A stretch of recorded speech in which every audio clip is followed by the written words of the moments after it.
logging on. I'll give just one more minute.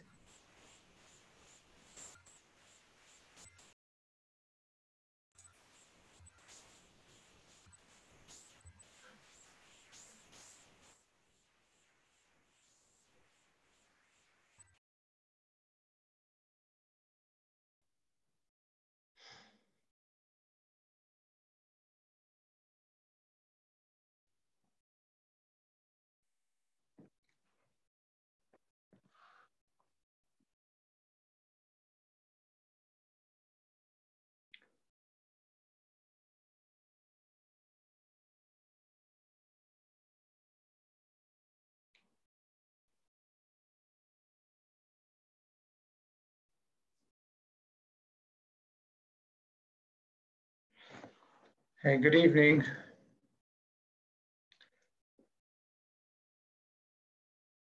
First, I'd like to thank Alex Berman and Aviv Adler, our Vadat Chinuch, and Richard Rinberg, of course, for organizing this important evening.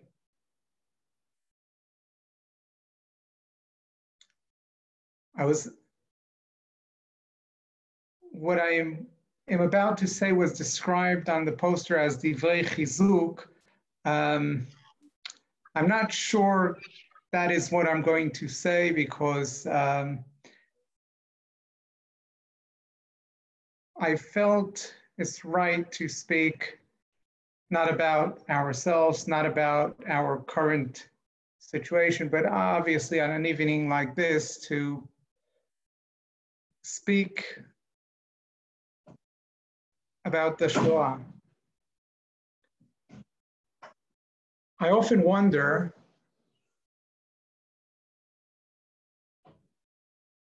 what it means, the fact that in a better world, I would not exist. In a better world, my grandfather's previous wife and children would not have been murdered in the Holocaust, and he would have never met my grandmother. My mother would have never been born, and consequently, I wouldn't be born. What is the meaning of that? What is the meaning that my existence is an existence of destruction? I don't know what the meaning of that is. I don't know if it has any meaning, but it's something I think about from time to time. A few years ago, I was with the community from Manchester. We were visiting Majdanek, and we were standing there right in front of that huge piles of bones and ashes. I think it is 6 tons of bones and ashes. And I was standing there, obviously horrified. But then I spoke to those from the community who were there, and I gave them a talk full of passion. And I spoke about the dry bones, about the nevuah of Yechezkel, and how the dry bones came to each other, and the flesh came on the rise on the bones, and they rise, and the spirit came within them. And I was talking about how at the end of the day, all of our achievements of after the Shoah, and how from that pile of ashes came out Medinat Israel, and with all its success.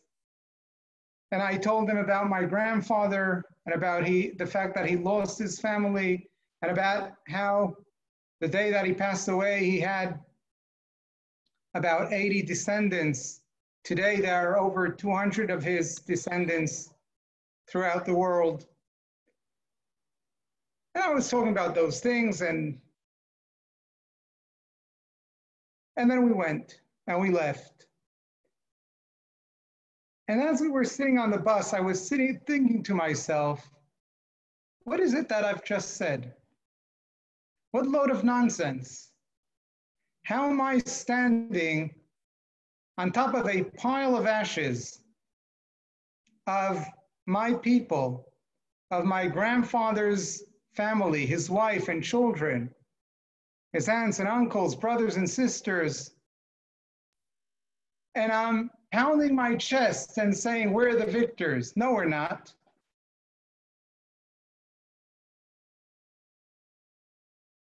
The family of my grandfather, that's not a victory. My pile of ashes, that's how a defeat looks. That's not how a victory looks.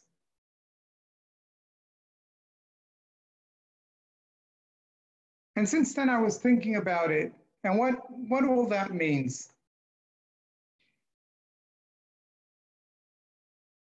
We just sat to the Leila Seder on Pesach, and on Pesach we have, the Torah tells us we should remember and we should tell the story.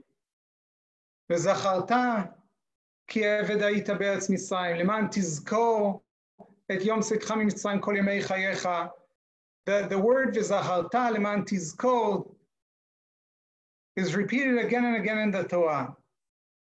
And למען תספר באוזני בנך ובן בנך את אשר התעללתי במצרים is also mentioned in the Torah. Zikaron and Sipur.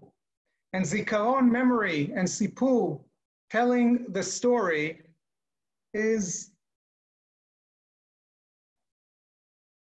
are different from one another. Zikaron, a memory, is personal. It happens inside. Telling the story is a communal act, and it happens between one generation and another. And the Torah tells us that these are both important. But our sages, Chazal, then tell us that there are two aspects of Zikaron. There is the aspect of knowing the facts, just knowing a fact, that is one way of remembering.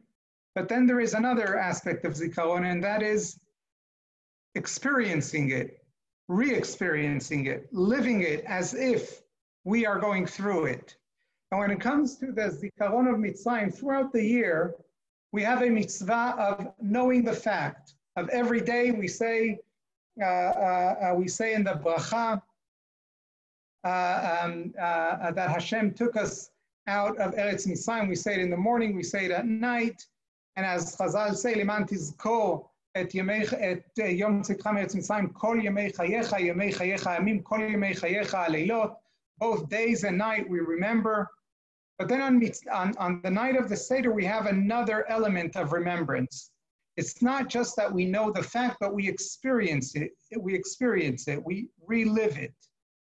And how do we relive it? One way is through telling it to our children. Because to us, the story is not new. The facts, we know the facts. So they're not new to us. So they're banal. They're not something that excites us. But when we tell it to our children, there's something within us that realizes the novelty of the story, that brings it to life because it's new for our children. For them, they just heard a new story, and that brings it to life for us as well. It makes us relive the story through our children who are now hearing it for the first time. Telling the story has a very strong element of reliving our experience. Now, my grandfather, like many other survivors, never actually told the story. He never in his life spoke about what happened. Many didn't. But we lived, I think most of us, myself, those listening, we lived in a generation where the story was all around us. Even without my grandfather telling me the story, there were plenty of people around me that were telling me stories. Survivors were all over. Seeing people with numbers on their arms was not uncommon. My grandfather, my Rosh Yeshiva, so many survivors were all around. And I learned from them, I lived with them. But our children are growing into another reality, into a new reality. Survivors are not all around. Very few are left. And when our children will grow even older, then there won't be direct survivors of the Shoah. And now the story is, the question is, how do we move on to remember something which we have never experienced ourselves?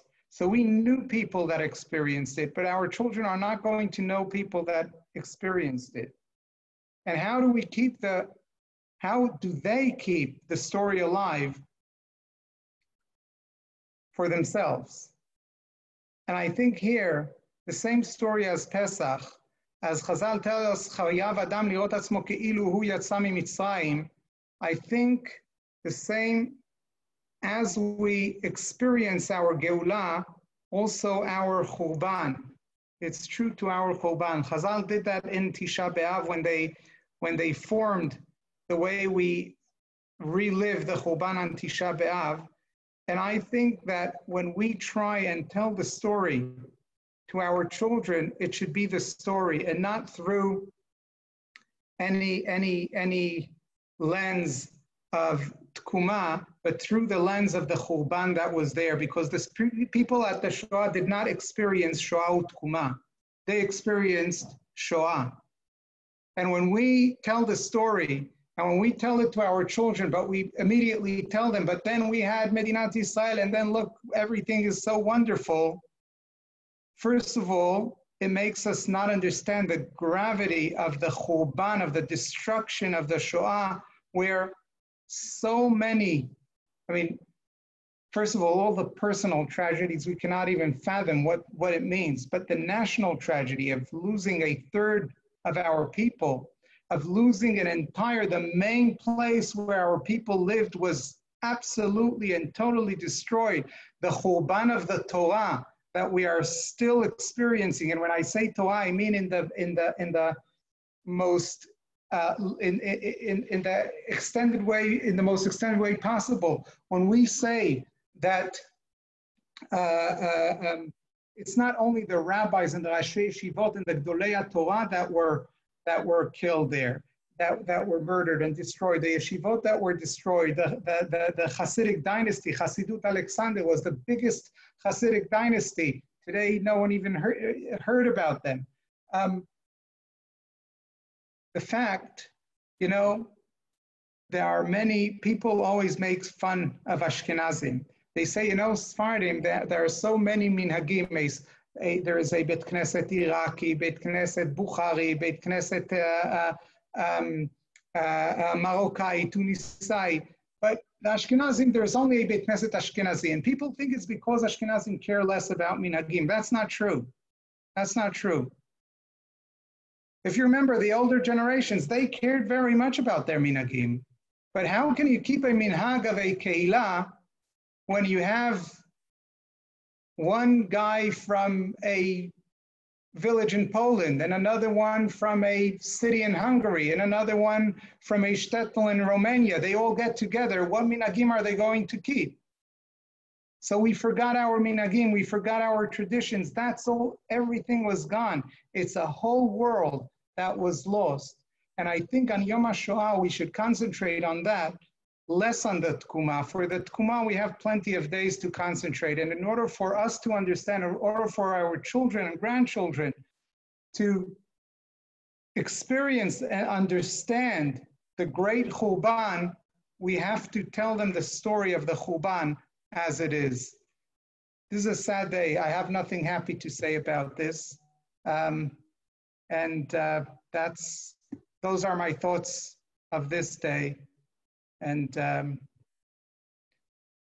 that note, I give the floor to you, Richard. I'm unmuting you. Thank you. Oh, I just muted you, sorry.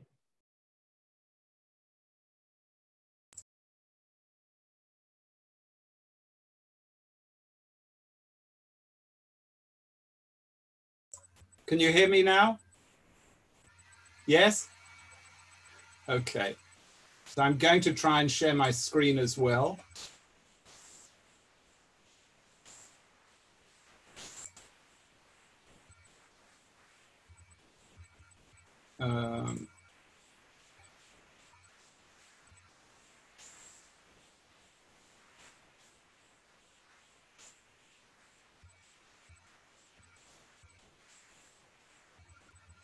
So I'm sorry, the screen share, let me try something different.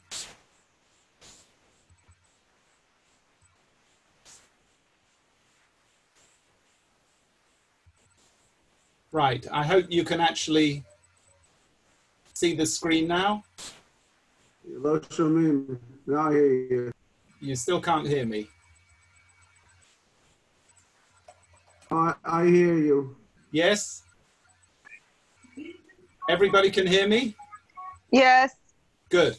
So I'm going to start, and what you can see on the screen, I'm going to try and answer the question in the next 45 minutes of how did this happen? What was the path? I'm not even going to get to the beginning of the war. But from the picture you can see that was created in 1941 by two people, Karl Bodek, unfortunately, was murdered in Auschwitz, but Kurt Loew from Vienna, like the butterfly, was able to flee to Switzerland. Now we'll start with the end of the Great War, 1914-1918. Trench warfare goes on for 4 years. The Allies, Britain, France, Belgium, the Commonwealth of England against the Germans and Turkey. This man with the red arrow, you'll know him well. This is Adolf Hitler as a corporal in the First World War. And it's a war where 20 million are going to die and 21 million will be injured. And later on, we'll see the United States will come in. And I'll just deal with the end of the war and the technology in this war, the new technology, tanks. But look at these figures. Britain and France produced 8,000 tanks. Germany only produced 20. Yet Germany was extremely powerful and actually believed it was winning the war till quite late into certainly 1917 and the first half of 1918. The Russians, who were fighting on the side of the British, had to withdraw. You take the new technology of aircraft, again, 200,000 aircraft were made, but the Royal Flying Corps here, which becomes the Royal Air Force, the Allies outproduced the Germans by nearly 5-1. The German Flying Corps. And here's a Russian-British Jew in the RAF, and I know on this call, at least two of us are grandchildren of this gentleman, Arnold Musicensky, who was in the Royal Flying Corps, testing a propeller. Now, towards the end of the war, 1917, and it is towards the end because the main reason the war did end, the United States comes in, and of course the economic power of the United States and the fact they're willing to put in 250,000 new soldiers every month into Europe. After 4 years of war, the Germans could see what was coming, and they preferred to put their hands up and surrender rather than fight to the bitter end. And here's Kaiser Wilhelm, Kaiser Bill, who reigned for 30 years, and he abdicates on the 9th of November, 1918. I've underlined that date because we'll see that date again towards the end of this presentation. He's actually the eldest grandchild of Queen Victoria. But when the war ends, and here's Hindenburg, who was the general of the army, there is this belief by the German who was fighting in the trenches, who believed they were winning. We were stabbed in the back. In German, it's the Dolchenstoss. He believes that we were stabbed in the back. Who stabbed us in the back? You can see from cartoons at the time, it was people back home who should have supported us who didn't. And who were they? Well, they were Jews. They were communists. And in fact, Hindenburg gives evidence to an inquiry about this. And this stabbed in the back is in the mind of many, many German citizens. Now, the Treaty of Versailles, which basically ends the war, because the war stopped with an armistice on the 11th day of the 11th month. But at the discussions leading up to this treaty, there are no Germans who are invited. It's only the Allies. And they work on this treaty, which is 240 pages long. And it's going to be signed at Versailles. This is a modern day picture. This is back in 1919 when it was signed. And for Germany, it basically means that their army is reduced from just about 2 million to 100,000 maximum. The Navy is reduced to almost nothing. They're not allowed an air force. Their colonies are confiscated, China and Africa, and they pay reparations, which are 33 billion, but in today's money, it's more like 425 billion, and it's only payable in gold. So there's no way you can fake the payments or inflate them away. Something else happens as well, and the map shows it all, and I'll go around the map. This is Hasidei Ashkenaz, the River Rhine, where the Ashkenazim started from. Well, this part of Germany is given over to France, Alsace-Lorraine. 1.8 million people who were German citizens one day wake up the next day and they're no longer German. Moving round, 2 million people living in this area suddenly find that they're no longer German, they're Polish. And here, almost 1 million people in Silesia, the same thing. There's almost 5 million people who believe and feel that they're German citizens who one day wake up and find they're citizen of a different country. How would any of us feel if we woke up and found that we had a completely different passport tomorrow?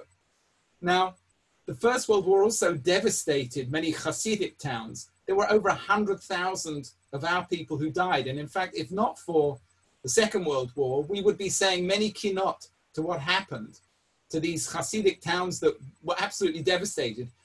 This famous one in Galicia, of 700 houses, only 23 are left standing. And in fact, this is a 16th century fortress synagogue, a fortress because you could actually defend it. You bring your people in, you'd lock the door, and you could defend it against an attacker. The town up here becomes a complete ruin. And here's a Hasidic man who was a soldier in the Russian army. Now, the Weimar Republic is set up after the end of Imperial Germany and is going to last from 1919 to 1933. And you can see from these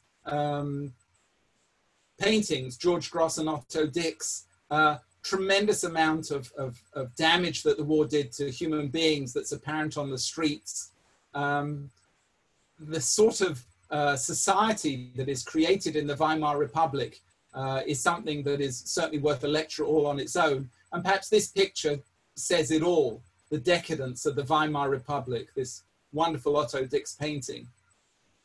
Now, here's a membership card of the DAP, the German Workers' Party, the Deutsche Arbeit Party, started by a real anti-Semite called Anton Drexler. And one day this man, Adolf Hitler, turns up, and Drexler is very impressed with him and actually sends him a membership card, which is numbered 555, except to make it look as though the party was bigger than it actually was, it starts at 501. So he was actually the 55th member of this party. And in fact, you'll find, if you look on the internet, another membership card, identical, but it shows the number 7. That was actually faked up by the Nazis later to show he was the 7th member.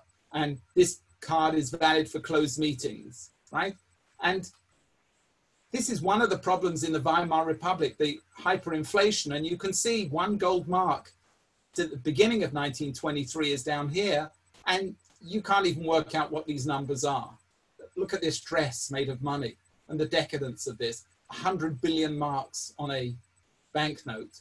Money has lost all value. People don't know what's going on. Now, Mussolini in Italy marches on Rome in 1922. And that brings the fascist party in Italy to power. And Hitler sees this and he learns from this. He's always looking. The Nazis are not very original in what they do, but they learn. And he decides, he takes the DAP, the German Workers' Party, it becomes reformed into the National Socialist Workers' Party. And they're going to try an armed overthrow in Munich on the 9th of November, 1923. We've seen that date once, we'll see that date again. It fails, the Munich Putsch. And this flag actually is with them. They've taken the swastika, we'll see in a second. And this man actually becomes the bearer of this flag, and it's called the blood flag.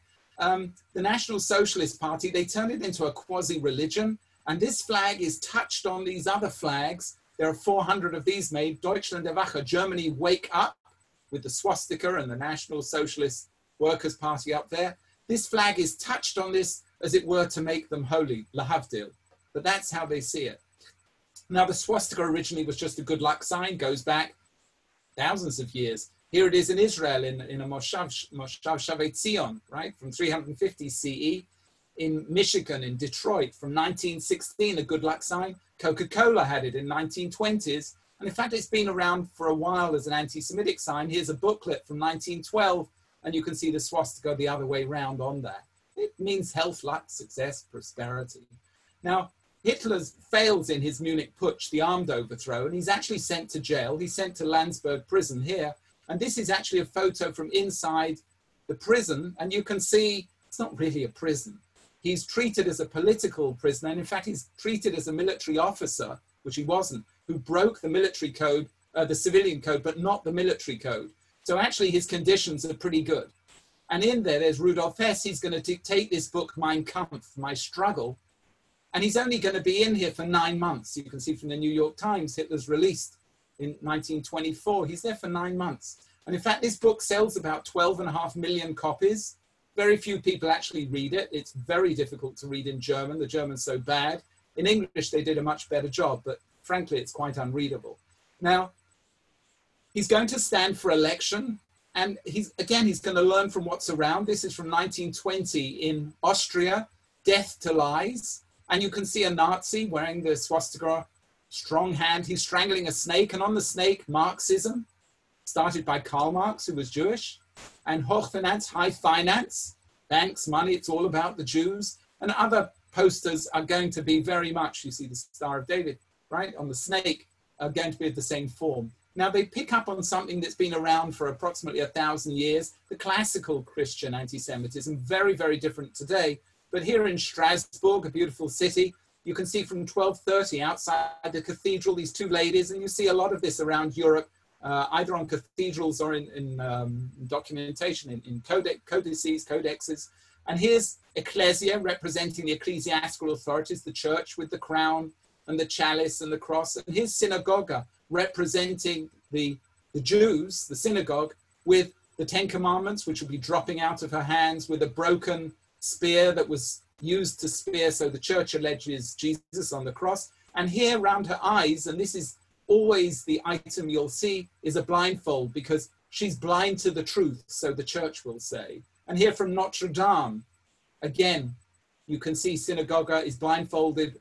Actually, it appears like a snake's gone around her. And again, in Germany in 1300s, you can see a blindfold in this beautiful window in a church.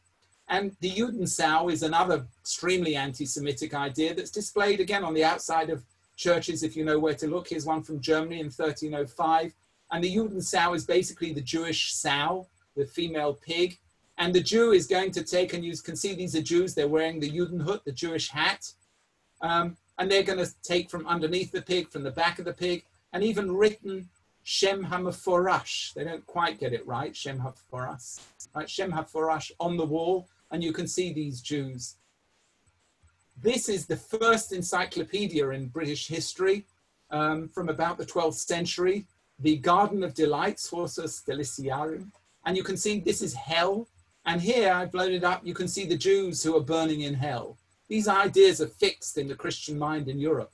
Now, if we go forward to the 19th century, the 1800s, 1900 especially, you'll see anti-Semitism across Europe, especially in France, the most anti-Semitic country.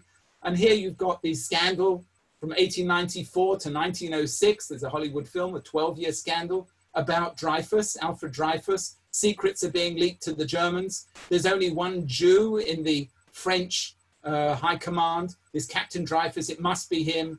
He's considered a traitor. Whole long story, how he's thrown out of the army, sent to Devil's Island. Emile Zola, a famous writer at the time, wrote the most famous newspaper headline for 50 years to 100 years, J'accuse, I accuse, and he's accusing the president of the republic, all of the people at the top of the army, of being anti-Semites, because he said he's not guilty, it's somebody else. And in fact, they knew after 2 years, but they covered up the evidence. It was Captain Esterhazy, spoiled the story of the film for you, I suppose. But this is Dreyfus, 74. He actually is reinstated into the army ultimately, serves in the First World War, and lives till 1934. This is him as an older man. He's given the Legion of Honor in 1918 for his service during the war. Now, Heinrich von Treitschke is a professor in Berlin, and a member of the Reichstag, the parliament. He writes this pamphlet, A Word About Our Jews. And he writes this: the Jews at one time played a necessary role in German history because of their ability in the management of money. But now that the Aryans have become accustomed to the idiosyncrasies of finance, the Jews are no longer necessary. The international Jew, hidden in the mask of different nationalities, is a disintegrating influence. He can be of no further use to the world. And he writes this phrase, Die Juden sind unser Unglück, the Jews are our misfortune, and we're going to see the Nazis are going to pick up on this. The Protocols of the Elders of Zion, which is faked up by the Russian secret police. This is the first edition in Russia in 1903. This is Rothschild controlling the world from 1898. And of course, the Protocols of the Elders of Zion in France, the Jewish peril, and here you've got the Jew controlling the world. Now, there is also this idea around science of eugenics, the idea of how do we improve human heredity. But the first conference is actually in London. Winston Churchill is there. The second conference and the third conference is in New York. This is from Wall Street. I cannot read this sign. By what right do I have children? Would the prison asylums be filled if my kind had no children? These people who honestly believe in eugenics as a way of improving. And this is from Kansas in 1929, the eugenics building. So this is all around. Now, 1920 in Austria, which is where Hitler is born, and he writes in Mein Kampf how much he looks up to Karl Lueger, who's highly anti-Semitic, who was a politician, became the mayor of Vienna. And this is a poster, election poster from 1920, Vote Christian Social, Deutsche Christian, that's a party which is a Protestant far-right party, Save Austria. Who are you saving it from? Well, you see the Austrian eagle being strangled by this snake, and the top of the head is clearly anti-Semitic. Numbers on the skin of the snake, you can see blood coming out. And you can actually see that the Austrian eagle is carrying a hammer and a sickle, which to most of us immediately we think Soviet Union. But in fact, no, this is the 50% of the economy that is to do with agricultural work and the 50% of the economy that's to do with factory work. So you put it together, the hammer and the sickle, and you get the whole nation of workers, which is why the Soviet Union took it. Now, Socrates, again, we look up to Socrates for all these wonderful comments. There's no learning without remembering. The only true wisdom is knowing you know nothing. The secret of happiness is developing the capacity to enjoy less. But he also said an unexamined life is not worth living. But you could interpret this as saying that means there is a life that's not worth living. And the moment you believe that a life is not worth anything, that can lead to mass murder. So you have to be very careful with your philosophy. Now, the Nazi scientists and German scientists are the top of the top. They come up with this race of this hierarchy, and they're going to put at the top the Aryan Nordic race, the German, the Volksdeutsche. They're going to have the next level down, let's say Norwegians, Swedes, blonde hair, blue eyes, 6'6", whatever. Non-Nordics next, and they're going to go all the way down. And I usually ask people at Yad Vashem, where would you put the Jews on the chart of humanity? And they usually say at the bottom. But in fact, this isn't labeled as the chart of humanity. It's a hierarchy, because in fact, human beings, as far as the Nazis is concerned, will stop at this line. So the Jews are actually below the level of humanity. The Jew is, and you can probably read that for yourself, that's an S in German, and he's a mixture of these different types, and these are lessons at schools that they're giving, so people will be proud of their German race, right? And of course, they've defined the Jew as an insect, as below human, the Untermensch, and it says here in German, you should eat the peoples of the earth. This is actually, this picture is from Der Stürmer, and we'll have a look at that in a sec, and beneath it, it's labeled at the top, vermin, and there's this comment, life is not worth living, which is why I put the Socrates quote in. When one does not resist the parasite, never satisfied as it creeps about, we must and will win. And here's Der Stürmer, which is put in these free booths all around, these free placards all around Germany, published by Julius Streicher. It goes on from 23 to 45. At its peak, it's 500,000 copies. A lot of people are reading this. Hitler says it's his favorite newspaper, with, of course, Die Juden sind unser Unglück. And here's some copies of Der Stürmer. You can see the word Talmud written on the knife, Skandal. I mean, this paper is going to aim itself at the lowest common denominator of humans. You can see a Jew and masonry signs eating human beings. And Phipps, who's a cartoonist, he's the go-to cartoonist for anti-Semitic stuff. He survives the war. You've got a game like Juden raus, Jews out, that will be played by kids in the 30s, once Hitler has come to power, and we'll see in a sec. And up here it's written in German, if you succeed in hunting and driving out 6 Jews, you'll be the winner. And these are shops, and they have Jewish names, David and Stein and Levin. And this is the policeman, and he goes round, and these little white hats are the shopkeepers. You collect them up, you bring them to the collection point, the Sammelplatz, and then when you get 6, they go off to Palestine. You've won the game.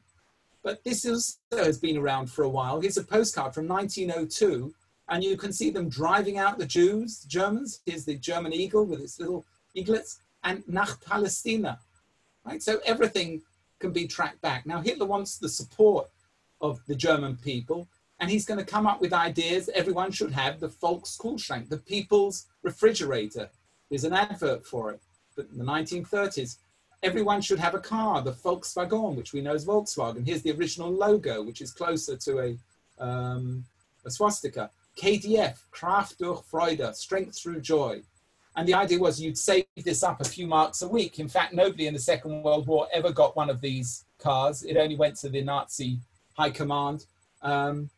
After the war, obviously Volkswagen was put together again, and they started turning out cars. Everybody should have a holiday, right? Again, the Kraft durch Freude, strength through joy. So that the Deutsche Volk, this is how he gets his support. And this is crucial. In the 1930s, Hitler wanted everyone to have a radio receiver, so every family could hear the message. And this is the Volksempfänger, the people's receiver, VE, Volksempfänger. And here you can see adverts for it. Here's an actual one. You can see the buttons have got this little logo here. And they go from 1933, 4.5 million of these radios to 9 million. So everybody will gather around the radio. They'll even have one version of the radio that only has one channel, so that you can only hear the National Socialists. The whole of Germany, the ganz Deutschland, hört den Führer, hears the Führer with the people's receiver.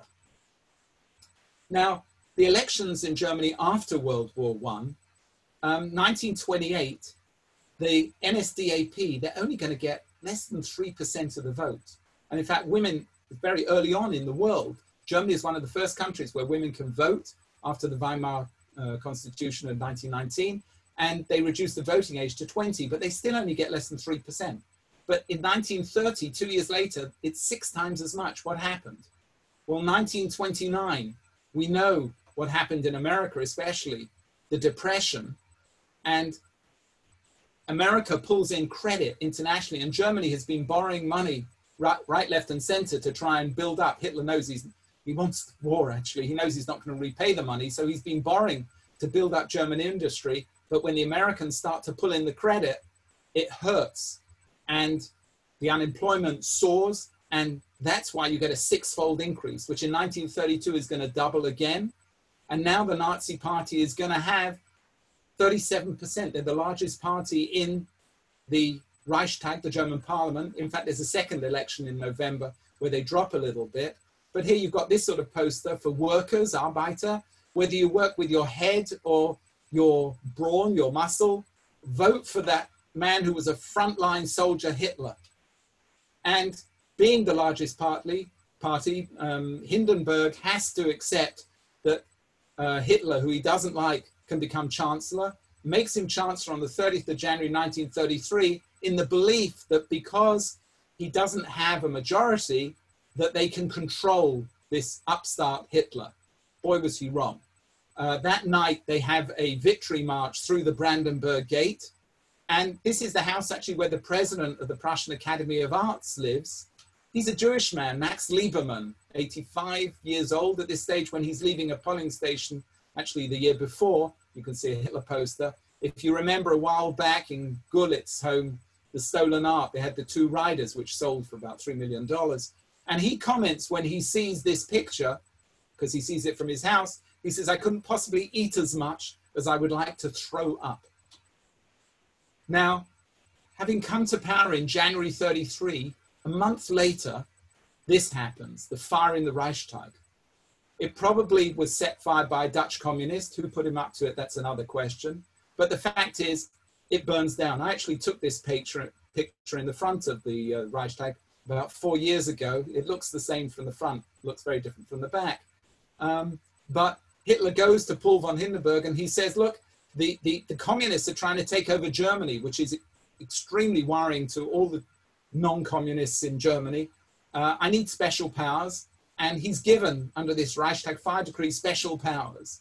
He now does not need help of the other parties to pass laws. It's a major, major change. Now, 10th of May, 33, there are these book burnings all over Germany in every university towns. It's a setup where the books are taken out. In Berlin, 25,000 books that are un-German, that are polluting the German culture, and they set them on fire to allow the phoenix of German culture to come through. And Joseph Goebbels, the Minister of Propaganda, will give a speech in Berlin how wonderful this is. Now, something else happens, and we're now in August 34. So Hitler came to power January 33. The Reichstag fire was a month later in February 33. So we're now 16, 17 months later. Hindenburg dies at the age of 86. In fact, Hitler knew that he was extremely sick. So one day before, he's going to pass a law saying, we don't need a president. In fact, in the newspapers, you read the articles, he says, what a wonderful president Hindenburg was. So wonderful. We could never have another president like him. So we're not going to try and have a president. I will be the Führer, the leader, and the Chancellor, the Reichskanzler. And in fact, they have a referendum a few months later, and he gets 90%.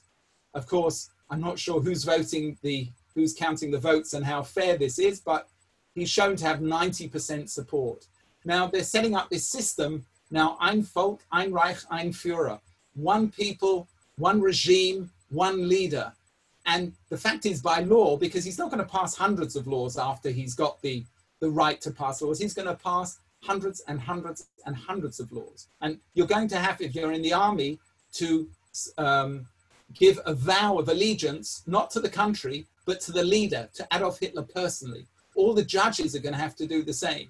The Hitler Youth, everything is illegal for the youth except the Hitler Jugend for the boys and the Deutsche Mädel for the girls. Again, the church leaders initially are all going to support Hitler because you don't have much of a choice. They realize they've made a mistake. Some of them will end up with real problems because of it. But it's very much a country of one people, one regime, one Führer. Now, what do you do with the political dissidents in 1933 when Hitler comes to power? Well, you need to put them somewhere. So he's going to set up, and here's the first one, Dachau concentration camp. But the concentration camp system is going to develop over time. It begins purely as a place to put political prisoners. And this Arbeit macht frei that we all know so well, work sets you free, which is seen as a very sick joke. It actually, when you look for where it came from, it comes from this book by Lawrence Diefenbach, who wrote a novel, Work Makes You Free, which is a novel about people who are gamblers, gambling addiction and an addiction to committing fraud. And they managed to get themselves free of this addiction by hard work. And the Nazis like this as an idea and they use it. This is from 1873 and they use it. Now, there's going to be a lot of anti-Jewish legislation in 1933. In March, they're going to pass laws by decree, the Enabling Act, after the burning of the Reichstag. Now they don't need anybody. The law for restoration of the professional civil service, so non-Aryans can be dismissed. So doctors, teachers, lawyers, if you're Jewish, you're out of a job, no pension, no period of dismissal, you're just out of a job and that's it. So overnight, and remember your savings have probably been wiped out by the inflation that happened in the 20s. The law against overcrowding of German schools, again, they're going to bring back the idea of a maximum number of Jews in a class. July 33, citizenship can be revoked if you're undesirable. Hereditary farm law, so you can't actually own property in Germany if you're Jewish. Chamber of Culture is going to regulate all of the arts, so non-Aryans, and whenever you see non-Aryan, you're talking about Jews, can be excluded. They have a boycott of Jewish businesses, which bizarrely is actually on, you always see in books, it's on the 1st of April. That's Shabbat. So it's a bit bizarre, but you can see this company in Israel, and you can see these stormtroopers, the brown shirts, picketing the business. Kauf nicht bei Juden, don't buy from Jews. And every year in Nuremberg, they're going to have these rallies from 23 to 38. They're going to pass some laws at Nuremberg in 1935 the law for the protection of German blood and honor. So there are no longer allowed by law to be any marriages or intimacy between Jews and Germans. No help in your house from German females who are under the age of 44. You've got the citizenship law. So that only those of German blood, you have to prove it, were eligible to be Reich citizens. And if you're kicked out, suddenly you have no rights at all. And they're going to have this system. You can see this is the pure German, this is pure Jew. So the definition of who is a Jew, which we have as halachic definition, the Nazis are going to work out, depends on the grandparents. This actually gives us a problem when you look historically at numbers and Jews and all the sorts of figures you see in history books. Whose definition of a Jew are they using? Are they using the halachic definition? No, they're using the Nuremberg law definitions. So we have to be careful about counting. Now, 1938, a lot is going to happen. The main two events I've picked are the Anschluss, and here you have, you have in Austria where the Jews are going to come in, and you see from the cheering crowds, and you can see this in picture after picture, the Austrians are very happy to have Hitler back. He's Austrian, and to bring order to their country for the greater Germany. This is a postcard I have. And you can see here's Vienna, Wien. So it's for greater Germany. One folk, one Reich, one Führer. And Kristallnacht. I'm actually leading up to this date because it's really the date in Germany. In 1933, going back to when Hitler came to power, there are 500,000 Jews living in Germany. But 20% of those are not German citizenships. Maybe their family came across from Poland. They didn't bother to get citizenship, which is actually quite a lengthy process. So they just never bothered. The Nazis noticed this. They said, what do we need? Because initially, all they want to do is get the Jews out. If you've got an infestation of insects, you just want to get them out of your house. So they want the Jews to leave, and they're going to put pressure on them to leave. Of course, it's strange that to leave Germany, you actually need an acceptance from another country, some sort of a visa to let you in. So it's a bit bizarre. But this is Germany for you at the time, and maybe all countries with the bureaucracy, bureau crazy. But to leave Germany, you do need to have a visa. But there are 100,000 people who are living in Germany and maybe have been living there for decades, but they have no right to live there because they're not German citizens. And in August 38, the Germans say that they're going to cancel the residency of those foreigners. Of course, Poland realized what's going to happen, and they say, well, anyone who's been abroad for 5 years, we're not going to treat their passport, their Polish passport, as valid. So we're not going to allow them in. They wanted to stop Germany deporting all these Jews to Poland. Well, it didn't make any difference because late in October, you get a knock on the door if you're one of these Jews, and literally one night, 12,000 Jews who do not have Polish citizenship, there's a knock on the door, you answer the door maybe in your pajamas, they take you straight out. No packing a case, no getting anything. They put you on a truck, and they're going to drive you to the border along with everybody else who they picked up and just push you across the border. There's a border town called Zwastika. It's called the Zwastika incident. And a lot of these people are going to end up in these abandoned stables. I mean, this child actually looks reasonably happy, probably because the photo was being taken. But in fact, the people are living in absolutely dire conditions. And in fact, the Joint in America will be sending over money and trying to get people to help them. One of the families who were expelled and are in Zwastika is the Greenspan family. They were Polish Jews that emigrated to Germany in 1911. So they've been there for nearly 30 years, over 30 years. Their son, who's 17, here he is, Herschel Greenspan, was actually living in Paris with his uncle. And he gets a postcard from Zwastika, from his family, saying, we're in terrible, terrible situation. If you can send us some money, maybe we can bribe our way out. He doesn't really, he's 17, he doesn't have money to send them, but he buys a revolver and some bullets, and he goes to the German embassy in Paris, and he asks to see the ambassador, who's luckily for the ambassador, he's gone for his morning constitutional. He actually walked by him as Herschel Greenspan came in the entrance. The secretary downstairs gets Ernst von Rath, who's number 3 in the embassy of Germany in Paris, who comes to Greenspan and says, I hear you have an important letter for me. And Greenspan says, yes. And he takes out a gun and he shoots him. And Ernst von Rath, who actually was not a Nazi, was not a member of the Nazi party and didn't actually agree very much with the Nazis at all, dies. And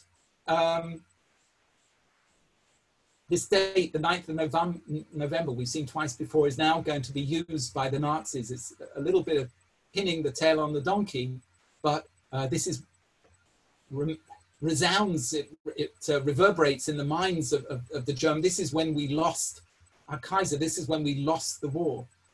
They remember it very, very strongly. For the Nazis, this was the Munich Putsch that we lost. And it's the Jews that caused all this. So Goebbels is going to organize this pogrom. By the way, not everyone agrees. Goering does not agree with this. There are the Nazis at the top who disagree with what's going on because they think it's going to cause more problems than it solves. So there's a little bit of a power play within the top of the Nazi party about this. But Goebbels has his way. And in fact, they arrest tens of thousands of people and send Jews to send them to concentration camps.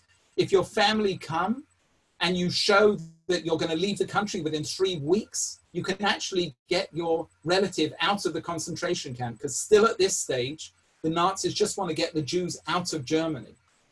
But of course, as we know, it's called Kristallnacht, the night of broken glass, which actually is a Nazi term, because all of these shop windows are smashed, and you'll see numbers of 7,000 shops.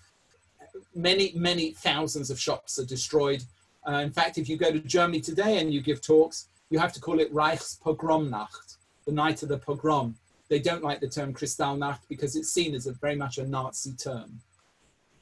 And many, many synagogues are burned. Different books, you have many different numbers. Certainly it's hundreds of synagogues, and there are many stories of people rushing in to try and save Sefer Torah or save some items from these burning synagogues. But one thing is for certain, when this event happens of Kristallnacht, all the Jews understand, everybody in Germany, that Jewish life in Germany, as anybody has known it, is completely finished. Now, for this talk, I wanted to keep within the time allotted, so I'm actually not going to go further than this, but I do want to show you some other slides which I think show that we have to really understand what happened, and it's part of the reason for this talk tonight. We have to have in our mind exactly how these things could happen. The Nazis did not have a full set plan day one. Hitler did not have a full set plan. All of this develops over time, quite slowly and quite methodically, but methodically in the sense that at each stage they look, what next? They don't know at the beginning, and at each stage this is just going to develop. Now this is today in Germany, and I know it's the far right, and they're quite a small party, Die Rechte, the right, but look at what they've done. And they've had lawyers crawling all over the stuff that I'm going to show you to make sure that it's legal in Germany. Israel ist unser Unglück, right? We saw before, die Juden sind unser Unglück. They're taking the same phrases from history and they're using them in their own way. The people are only free, I've put it at the top, frei ist nur das Volk, das stark genug ist, who are strong enough, seine Freiheit zu behaupten, to claim their freedom. Here from Lower Saxony, the National Socialist, and black and red and white, you can see the color schemes that are being taken. Remember the flag, Deutsche Erwache, Germany wake up, Europe Erwache, Europe wake up. This is about having too many immigrants coming in. Ausländer raus. Die Rechte, Forwards for Deutschland. And if you're free on May 2020, I doubt if they'll have it, but they're going to have a demonstration. I've actually, 4 years ago, Emma and I were at the top of the Reichstag. You can go up onto the top of the building. We looked down and there was a torchlight parade. And when Emma asked one of the people on the roof, one of the people who worked there, what's going on, his comment was, we have a very dark past, and we have to be aware of it. But there are a number of people in Germany who also know their past and are working quite hard to repeat it. So this again is a more modern cartoon. And what with the coming wave of recession at best, depression at worst in the world that's coming from the events of today, we have to be very, very aware of what could happen. And Yom HaShoah, we have to remember and look back and remember what people went through. So thank you very much. I'm going to end there. And like the Rav, I'm not certain what to wish people on Yom HaShoah. I think the best I can wish that we should appropriately remember the generations that came before us. For some of us, our grandparents, for some of us, our great-grandparents, great-great-grandparents. What they went through is beyond imagining compared to what we're going through, which is certainly personally awful, but on the grander scale of things, pales, I don't want to say into insignificance, but it is certainly puts it in proportion. Thank you very much, and I'll turn it back to the Rav.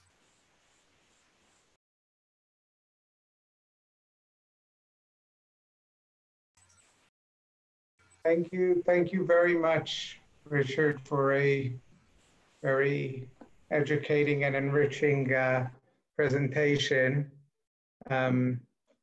We learned a lot, and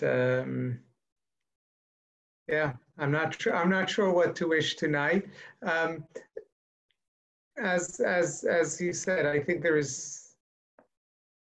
Yeah, I'll leave it at that, and I wish us all that we'll learn from history.